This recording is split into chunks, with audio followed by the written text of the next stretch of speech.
Everyone, my name is Ye Huang. I'm a solution architect from Alibaba Cloud, Germany, and today I'd like to give an introduction of Apsara Live, which is our product for live streaming scenario.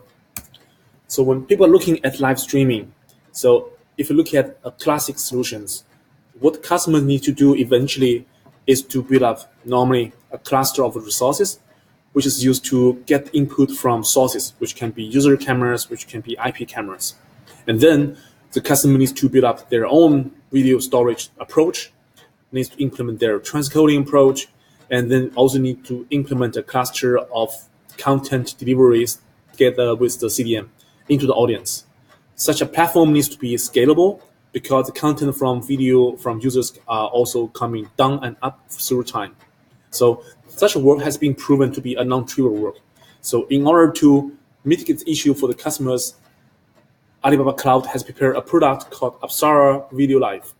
So what Video Live is doing eventually is a live video platform which is able to read out all the input from different sources, which includes about user, consumer cameras, IP cameras. Then the platform has capability of the storage of videos, transcoding of videos, and even making screenshots of videos.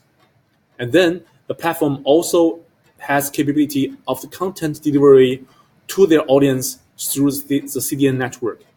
Everything has been done by the platform itself, so the customers just need to set up the platform in a few minutes, and which can essentially split up their product go-to-market time. So now I'm going to show you how such things can be done easily in Alibaba Cloud. Now I'm already in Alibaba Cloud domain here, console. So I'm going to show you now I'm having a domain called yehuang.net. There I'm having already one CNAME pointing to my Singapore stream. So then I come into the ApsaraVideo Live, and that's the Singapore stream I'm having there. But now since I'm sitting in Frankfurt, I'd like to build up another domain pointing to Frankfurt. So what I want to do eventually is a stream.yehuang.net. That's the name I want to give it, this one. I choose Germany, I choose overseas acceleration, I choose next step. And that is the basic stuff you just have to do to build up new domain for ApsaraVideo Live. You can go back to the domain list, but don't forget to configure about CNAME because you're going to need this one for the content delivery later. So let's now come to the dashboard here. Normally it will take a few seconds, 1 minute to get this one configured, but let's go to the DNS first. Now I want to add a new DNS. I'm choosing the CNAME here. I'm choosing the stream, which I'm giving already there. I'm choosing 10 minutes for the TTL. So then I need a value from ApsaraVideo Live to get this one input into my DNS domain. So let's wait for a few seconds. Now after another refreshing, I get things already configured. Now I'm copy the generated value for the CNAME from Video Live into the DNS domain here and click Save. And now I have a CNAME pointing to my new stream built up in Frankfurt, and then I can also come into the system here. And you can also be able to generate a different URL. For instance, you can choose about the stream here. You can give a different app name and stream name different from original one. But here, for the easy purpose, I will just reuse default one. So let's go into the domain configuration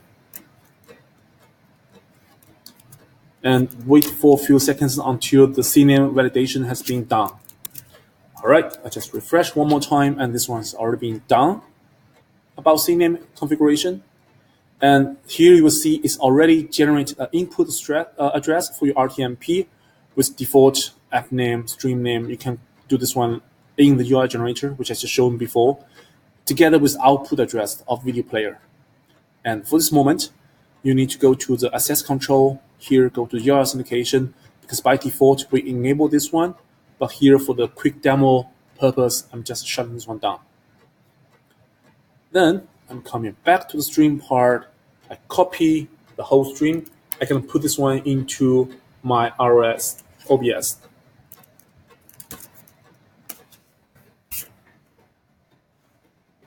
So now I'm opening my OBS. You see my face here. I'm going to put the address into the stream here. Keep the space. Say yes. Now I'm saying I configure the address of my input source, and then start the stream here. Then the stream has been already started. The content should be already being pushed into the cloud. Now, if you look at the output address, you can simply copy paste the FLV there, put this one,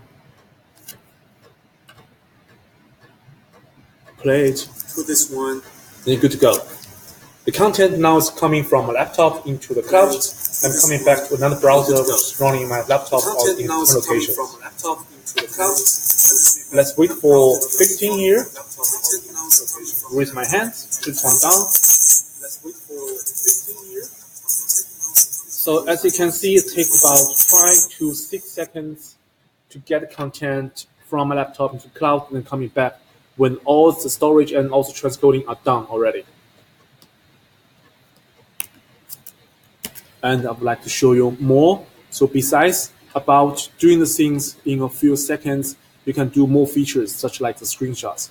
Here I'm clicking into my channel there. As you can see from my current stream, I'm having a screen management. So here I've a new one.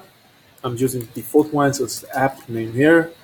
It should be 5 seconds of the screenshots. I want to always have a new screenshots. Choose the select. I'm going to choose the bucket from my OSS.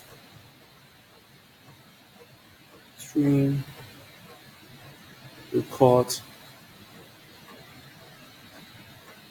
snapshot.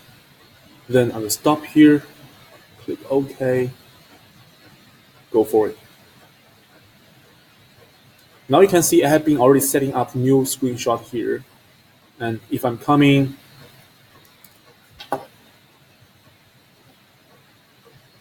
to my OSS here, then you will see there's already an app name has already been prepared. And if I go into the app name there, you'll find the screenshots, and you will be able to find out there are already quite a few screenshots has already been made since the time I already create on that one. So eventually the video are coming from my OBS into the cloud, then it's being already screened out into the player as here, and screen has been already saved into the OSS of Alibaba Cloud. So here, in a few minutes, you have already setting up a complete end-to-end workflow for the live stream platform together with the feature of our screenshots. So I'd like to thank you very much for your time of watching, and wish you have a nice day here. Thank you.